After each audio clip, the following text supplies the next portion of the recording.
pessoal, tudo bem? Sejam bem-vindos mais uma vez aqui no meu canal para um momento especial onde vamos recapitular ou, para alguns, quem sabe, estudar a lição da Escola Sabatina desta semana. Você é muito bem-vindo aqui no meu canal. Quero aproveitar e convidar você também para se inscrever no meu canal, deixar o seu like aí, ativar o sininho para receber as novidades. E nós, todas as terças-feiras, sempre às 20 horas, passamos por aqui para comentarmos um pouquinho a respeito da lição da Escola Sabatina. E hoje estamos aí começando um novo trimestre, uma nova lição, um novo autor, né? Gerhard Hasel é o autor da lição desse trimestre e ele vai falar sobre a aliança eterna de Deus. A promessa, a aliança eterna de Deus. Agora, meses de abril, maio e junho, vamos estar estudando essa lição. Se você ainda não tem, você pode solicitar a sua, né, através do site cpb.com.br. Você pode comprar aí a sua lição. cpb.com.br. Ou talvez você pode, se você preferir, você pode ligar para o 0800 da Casa Publicadora Brasileira e então você vai ter acesso à lição desse trimestre, que é uma lição que traz um tema muito importante para todos nós, a questão da aliança. Esse é um tema muito especial e que às vezes não é bem compreendido.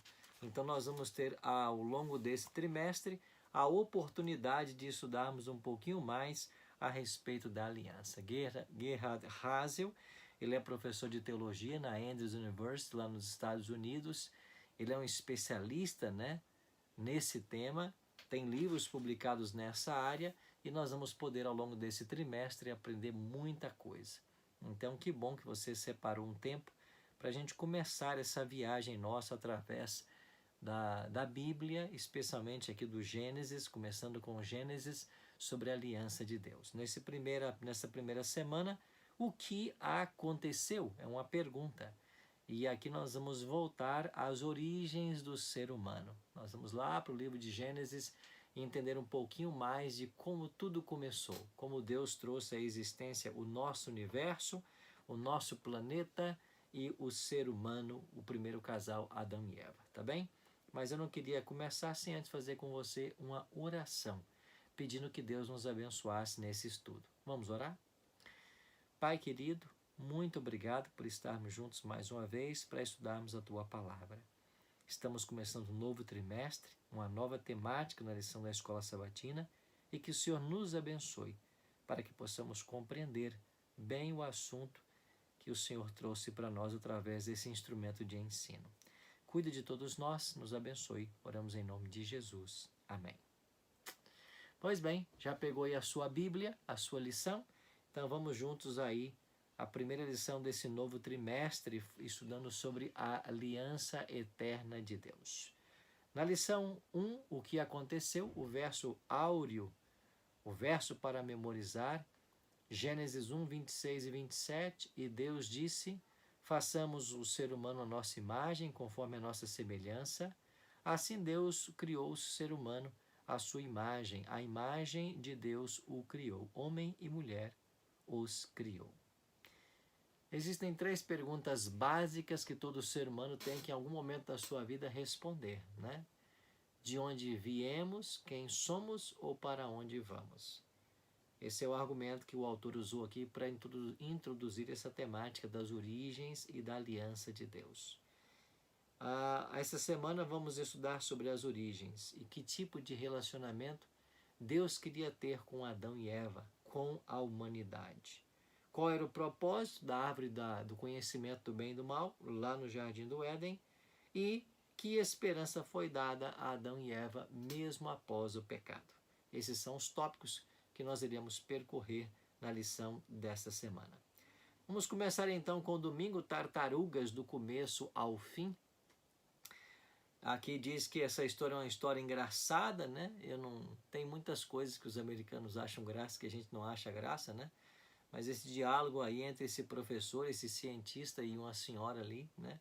A respeito de como o planeta, né, se mantinha suspenso no universo, né, segundo uma mulher ali, em cima de uma tartaruga e por aí vai a conversa, Bom, você leu essa história, né? Pode ser que você achou engraçado ou não, mas embora essa história pareça engraçada para alguns, o crucial é discutirmos a respeito da origem do universo, como tudo começou.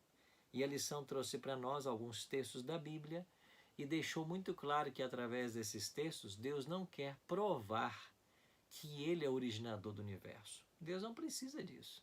Deus simplesmente criou tudo e declarou: foi eu quem fiz.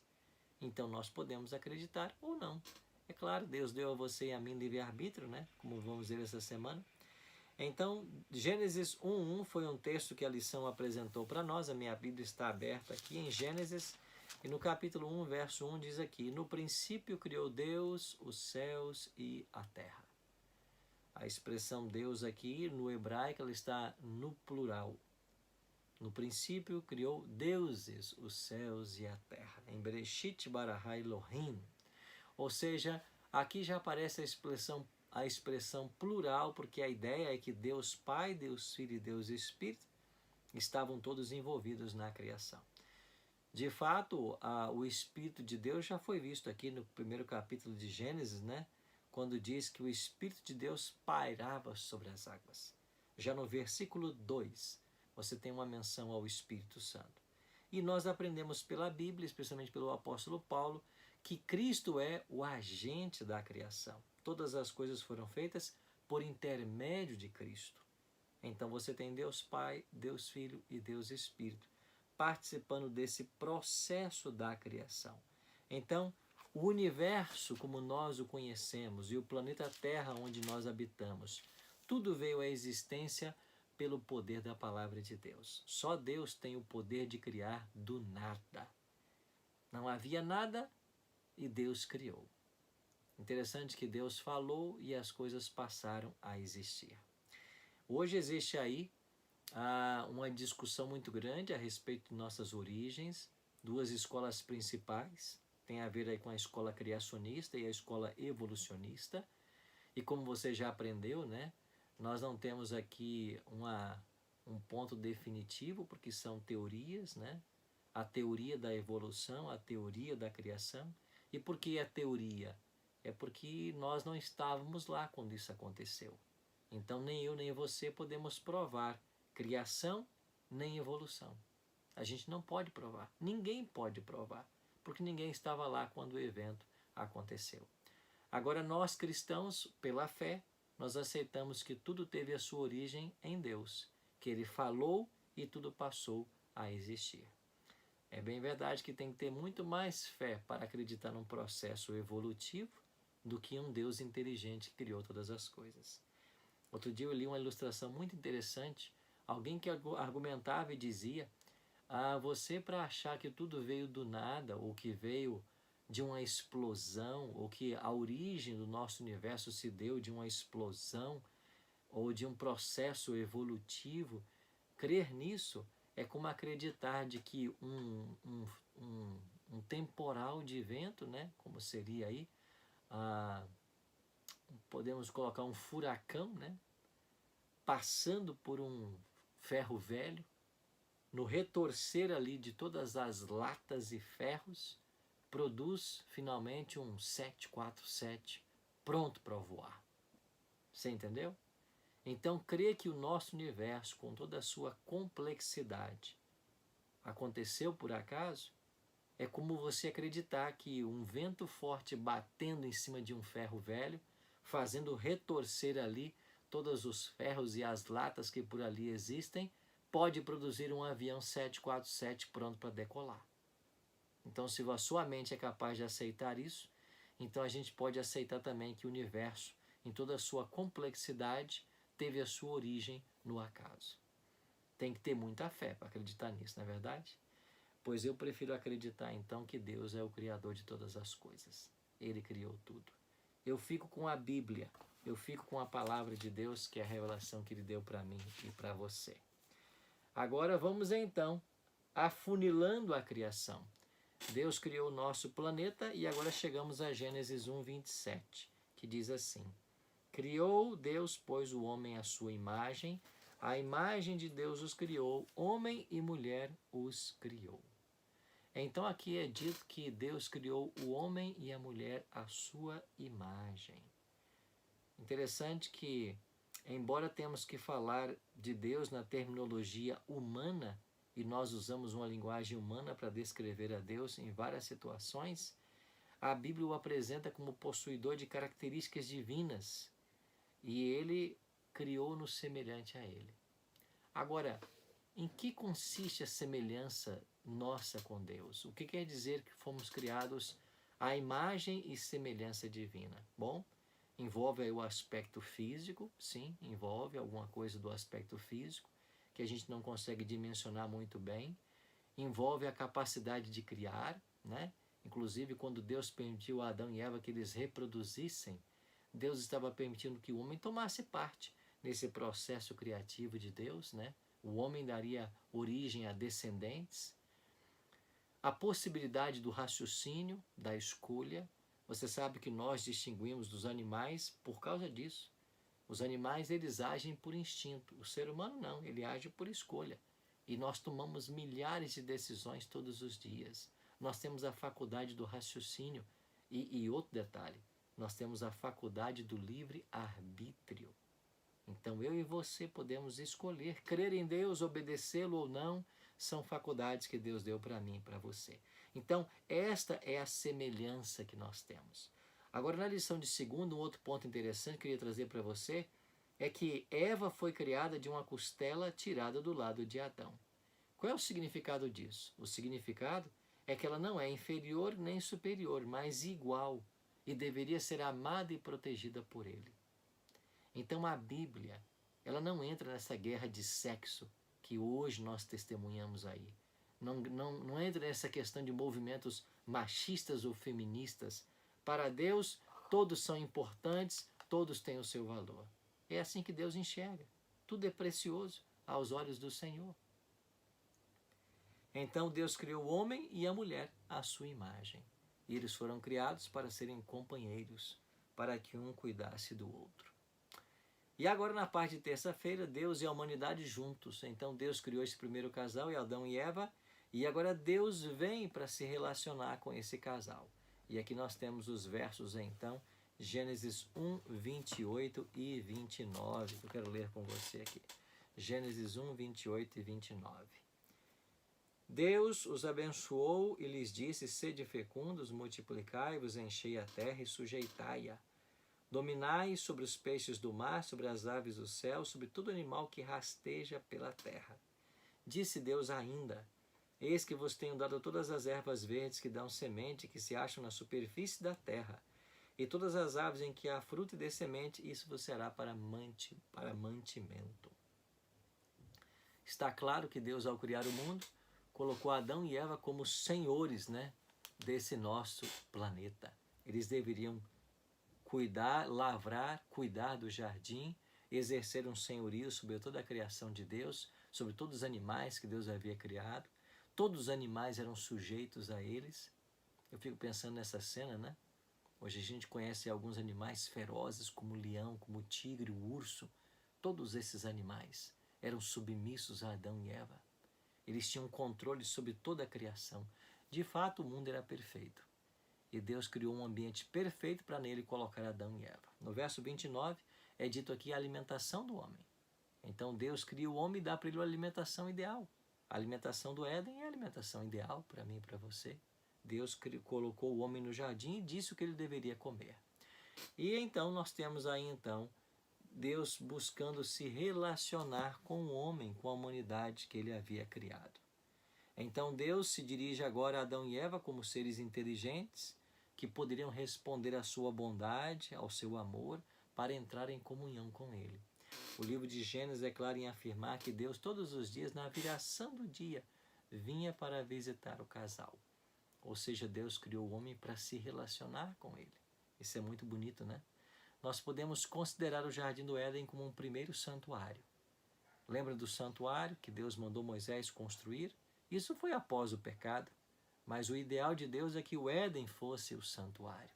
E ali Deus viria para morar com o homem. O desejo de Deus sempre foi habitar com suas criaturas. E todos os dias Deus vinha para morar com esse homem. Esse homem, criado à imagem e semelhança divina, precisava passar por um teste antes que ele fosse integrado à família celestial e vivesse por todo sempre ao lado de Deus. Então, um teste foi colocado. E agora chegamos à parte de quarta-feira, junto à árvore. E o texto-chave é Gênesis 2, 16 e 17, que eu quero ler antes de tecer um breve comentário. Gênesis 2, 16 e 17 diz assim: E o Senhor Deus lhe deu esta ordem: de toda árvore do jardim comerás livremente, mas da árvore do conhecimento do bem e do mal não comerás, porque no dia em que dela comeres, certamente morrerás. Duas árvores aparecem com nomes no Gênesis: a árvore do conhecimento do bem e do mal, ou da ciência do bem e do mal, e a árvore da vida. Mas Deus proibiu ao homem apenas uma árvore, e ele podia se alimentar de todas as árvores que havia no jardim.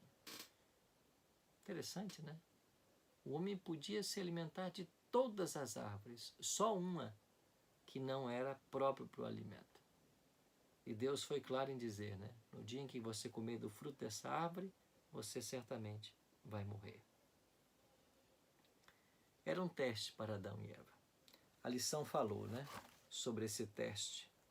E aqui nós temos um quadro imediato dessa aliança que Deus queria estabelecer. Em outras palavras, Deus estava dizendo para Adão e Eva: se vocês estiverem dispostos a confirmar esse relacionamento comigo, porque me amam, eu serei o Deus de vocês e vocês serão meus filhos. E vocês podem confirmar esse relacionamento e confiança implícita simplesmente obedecendo a um mandamento específico: não comam do fruto dessa árvore. Então aqui você vê um Deus tentando entrar em relacionamento, em aliança com o homem. Deus quer estabelecer aqui uma aliança com o homem. Eu quero ser o seu Deus. Eu quero que você me ame como eu amo você. Eu quero que você viva eternamente, que você seja feliz. Mas há uma condição. A aliança impõe condições. E qual é a única condição? Não coma do fruto da árvore do conhecimento do bem e do mal. Qual o resultado? Quinta-feira apresentou esse resultado. Gênesis 3, 1 a 6 é o texto que a lição trouxe para nós. E aqui você tem a história da queda do homem. Olha que interessante, Gênesis 3, 1 diz assim: mas a serpente, mais sagaz que todos os animais selváticos que o Senhor tinha criado, disse à mulher: é assim que Deus diz? Não comereis de toda a árvore do jardim? Que sagacidade, né? Deus não havia dito para Eva que ela não poderia comer de toda a árvore. Não, Deus disse o contrário. Você pode comer de toda a árvore, menos de uma. Mas olha como a serpente muda as palavras. Olha como o diabo age. Até hoje não é assim? Deus fala uma coisa em sua palavra e o diabo vem e insinua coisas diferentes. E o difícil de entender é porque multidões acreditam mais na voz do diabo do que na voz de Deus. Já percebeu isso? Eu queria chamar a sua atenção para um detalhe bem interessante aqui em Gênesis 3, 1. A Bíblia diz que a serpente era a mais sagaz de todos os animais. Sagaz. Esse adjetivo dado à serpente, na língua hebraica, é arum.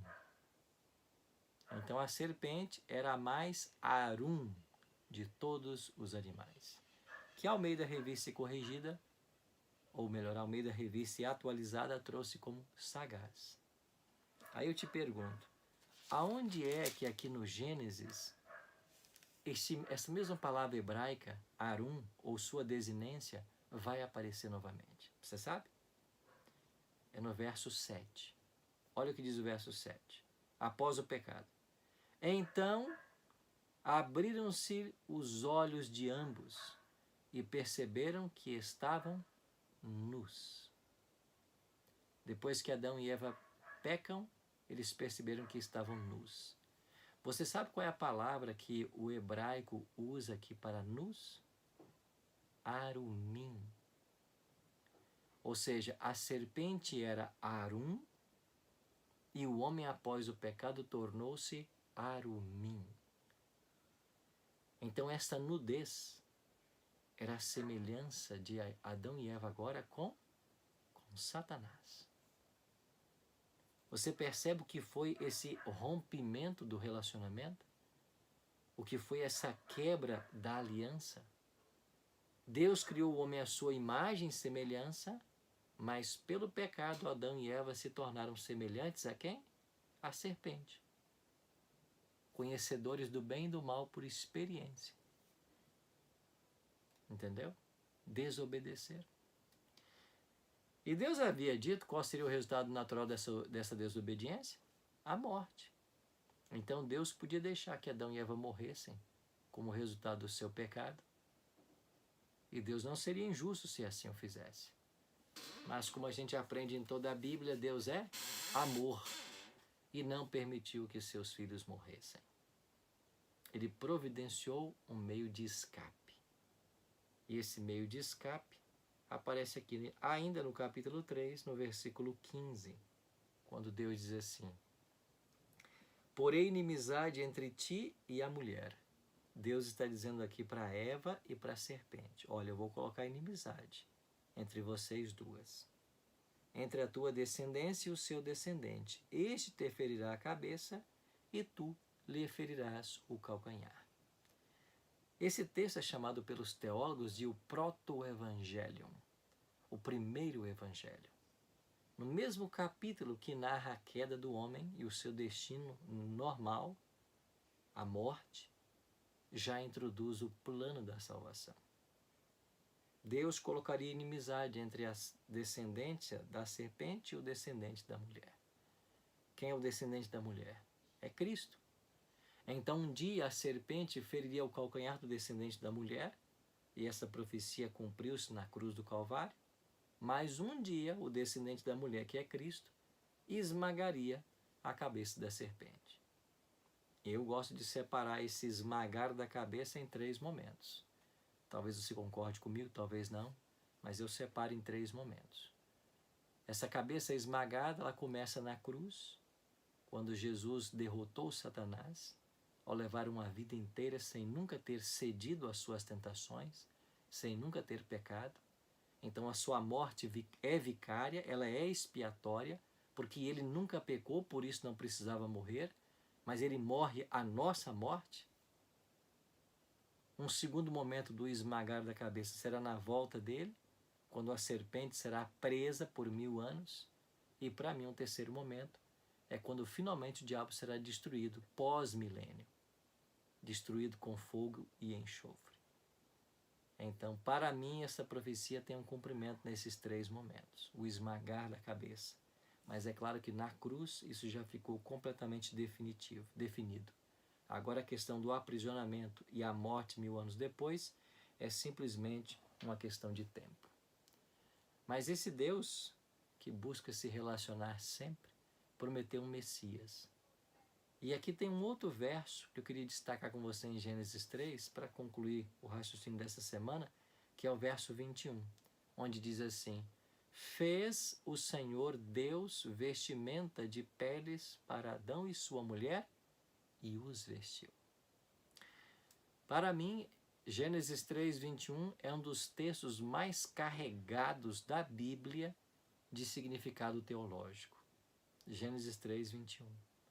É o próprio Deus quem fez vestes de peles. Isso quer dizer que um animal teve que morrer. Então, o primeiro animal morto no Éden foi pela mão do próprio Deus. E para quê?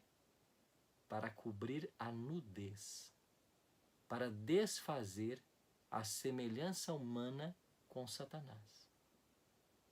Então, o que é o Evangelho? O Evangelho, o que é o plano da salvação? É a restauração no homem da imagem perdida de Deus. Então, quando a gente prega o Evangelho, quando a gente vive o Evangelho, nós estamos tendo restaurados em nós a imagem de Deus. E essa imagem é restaurada na sua forma de falar, na sua forma de se conduzir, no seu temperamento, na sua forma de vestir, naquilo que você come, naquilo que você bebe, naquilo que você usa, nos conceitos que você defende, nas tuas crenças, nos teus valores. É aí que nós vamos sendo moldados à imagem e semelhança de Deus. Então, quando a lição fala aqui sobre a eterna aliança de Deus, Deus estabelece uma aliança com Adão. Deus queria ser o Deus dele, se relacionar com ele. Deus ofereceu as condições, mas ele infelizmente falhou. Mas Deus dá uma segunda chance. Então a eterna aliança de Deus é uma segunda chance com a humanidade. E eu e você hoje temos o privilégio de fazermos parte dessa aliança. A pergunta que eu faço para você é: você está disposto a entrar em aliança com Deus? Você crê que tudo começou, que foi o título da lição dessa semana, como a Bíblia ensina? Eu espero que sim. Eu queria terminar fazendo com você também uma oração. Pai, muito obrigado por sabermos de nossa origem, quem somos e também para onde nós vamos. Um dia vamos voltar para os teus braços de amor e o pecado nunca mais existirá. Alimenta-nos com a tua palavra a cada dia e nos prepare a cada instante para a tua volta. Oramos em nome de Jesus. Amém. Muito obrigado por esses 25 minutos que passamos juntos aqui. Todas as terças temos um encontro para uma breve recapitulação da lição da Escola Sabatina. Se você não tem a sua ainda, adquira a promessa, a eterna aliança de Deus, lá na CPB, Casa Publicadora Brasileira. E se você não é inscrito ainda no meu canal, não se esqueça, viu? Se inscreva no meu canal, ative o sininho, deixe o seu like e a gente se encontra na nossa próxima live. Um abraço.